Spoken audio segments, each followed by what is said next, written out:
आज हम समझने वाले हैं भिन्न क्या है। भिन्न को समझने से पहले आप ये देखिए कि भिन्न एक संख्या है, लेकिन एक ऐसी संख्या जैसे हम एक संख्या को दूसरी संख्या से भाग देते हैं।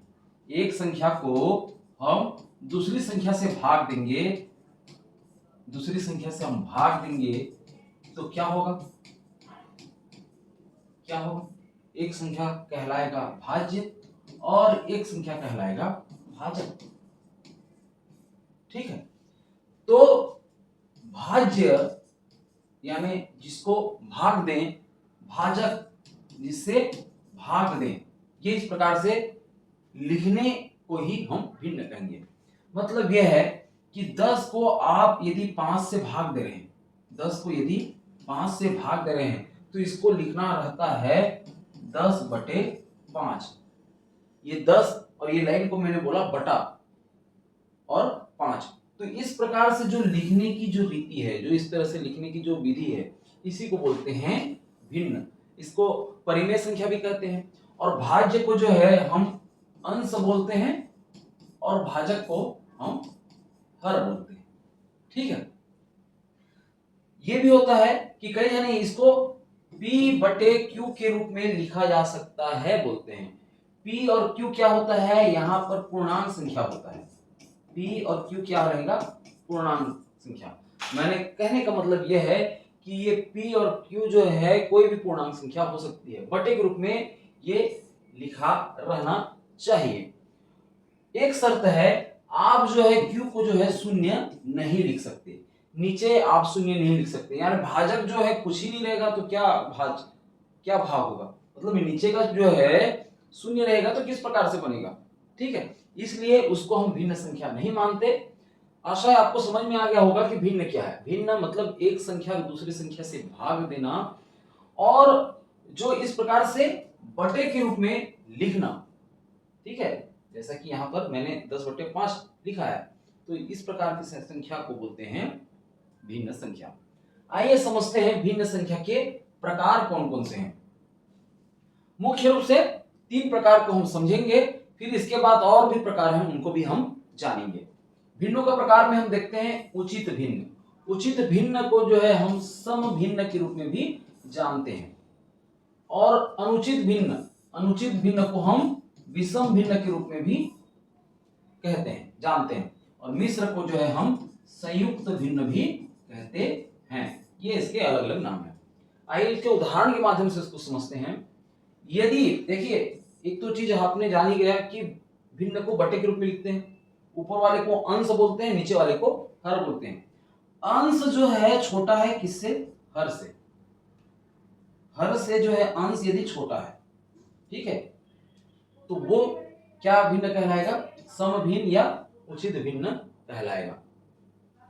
अंश जो है क्या होना चाहिए? छोटा होना चाहिए। ठीक, यहां पर देखें अंश और हर में हर जो है बड़ा रहना चाहिए अंश के अपेक्षा। ठीक है, अब यहां पर हम देखते हैं अनुचित भिन्न में उल्टा है। मान लो ऊपर का बड़ा है नीचे का छोटा। कहने का मतलब ये है कि अंश जो है बड़ा है किससे? हर से। ये नीचे वाले हर से जो है ये ऊपर वाला बड़ा है, तो इसको बोलते हैं अनुचित भिन्न या विषम भिन्न। अब आते हैं मिश्र भिन्न में। मिश्र भिन्न में संयुक्त जुड़ा हुआ, मतलब आप देखिए कि पूर्णांक संख्या भी रहेगा, मान लो 2 भी रहेगा। ये 2 कोई भिन्न तो है नहीं, एक पूर्णांक संख्या है। और इसके साथ यदि सम भिन्न भी जुड़ा हुआ है, इसको पढ़ते कैसे हैं? 2 सही 1/2। मतलब पूर्णांक संख्या और सम भिन्न को, उचित भिन्न को जोड़ दें तो ये बनता है मिश्र भिन्न। ठीक है, तो इस प्रकार की संख्या को मिश्र भिन्न कहते हैं। ये रहा भिन्नों के प्रकार, मुख्य रूप से 3 प्रकार। इसके अलावा यदि हम बात करें मिश्रित भिन्न, जो कि मिश्र भिन्न और मिश्रित भिन्न दोनों में अंतर है। मिश्रित भिन्न किसको कहते हैं? मिश्रित भिन्न में यदि भिन्न का अंश और हर, भिन्न का अंश और हर, ठीक है, भिन्न का अंश और हर यदि या दोनों भिन्न का अंश या हर बोल रहा हूं या दोनों क्या रहे, ये दोनों यदि भिन्न के रूप में हो, यदि दोनों एक भिन्न के रूप में हो, कहने का मतलब यह है, एक उदाहरण के माध्यम से आपको समझ में आ जाएगा। मान लो ये 1/2 है और ये भिन्न के रूप में है, भिन्न के रूप में है, कोई अंश के रूप में है, और नीचे में हम देखते हैं कि 3/2 ये भी है। तो ये देखिए भिन्नों का भिन्न, भिन्नों का भिन्न मिश्रित भिन्न कहलाएगा, भिन्नों का भिन्न हो गया। ठीक है, 1/2/3/2 ये इस प्रकार से। ये बात अलग है कि जब इसको हल करते हैं तो हम ऊपर वाले को अंश मानते हैं, नीचे वाले को हर मानते हैं, फिर इस ऊपर वाले को अंश मानते हैं और नीचे वाले को हर मानते हैं।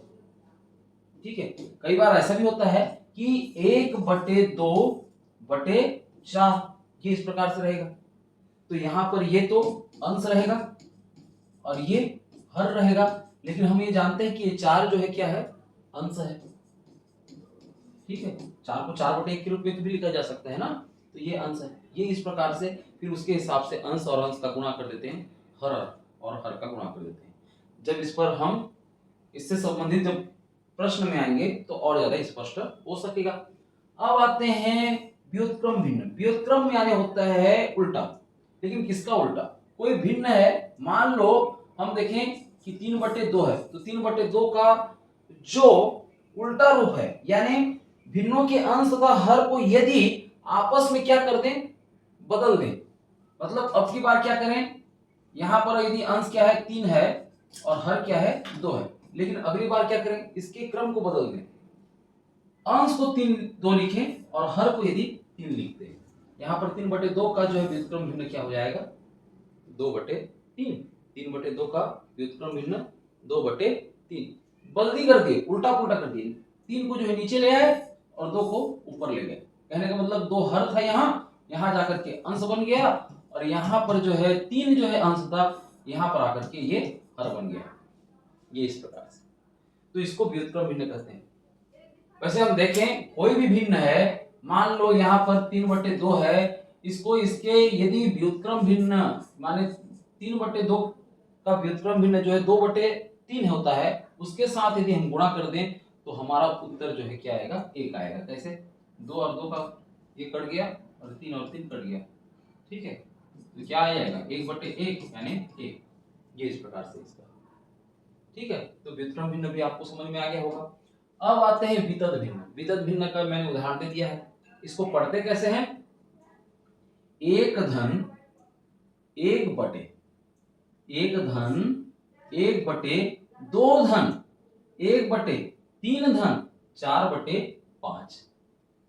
ठीक है, अब इसका जो है आपको जोड़ना रहेगा, भिन्नों का जोड़, फिर जो भी उत्तर आएगा फिर उसको इसके साथ जोड़ना रहेगा, फिर जो उत्तर आएगा फिर उसको इसके साथ जोड़ना रहेगा, और इस प्रकार से हल करते हैं। जब इस प्रकार से प्रश्न का हल होगा तब इसके बारे में और हम विस्तार से जानेंगे। तो आशा है आपको समझ में आ गया होगा। सबसे पहले हमने भिन्न क्या है इसके बारे में जाने, फिर मुख्य रूप से जो 3 भिन्न होते हैं, सम भिन्न, विषम भिन्न और संयुक्त भिन्न, इसको उचित, अनुचित और मिश्र भिन्न के रूप में भी जाना जाता है, इसको हमने समझा। और साथ ही साथ हमने ये भी जाना कि किस तरह से होता है मिश्रित भिन्न, कैसा होता है व्युत्क्रम भिन्न, और यहाँ लास्ट में वितद भिन्न, इसके बारे में भी हमने चर्चा किया। आशा है सबको आपको समझ में आ गया होगा। यदि अभी भी कोई डाउट है तो आप निसंदेह हमें कमेंट कर सकते हैं, और चैनल में यदि नए हैं तो इसको सब्सक्राइब कर लें।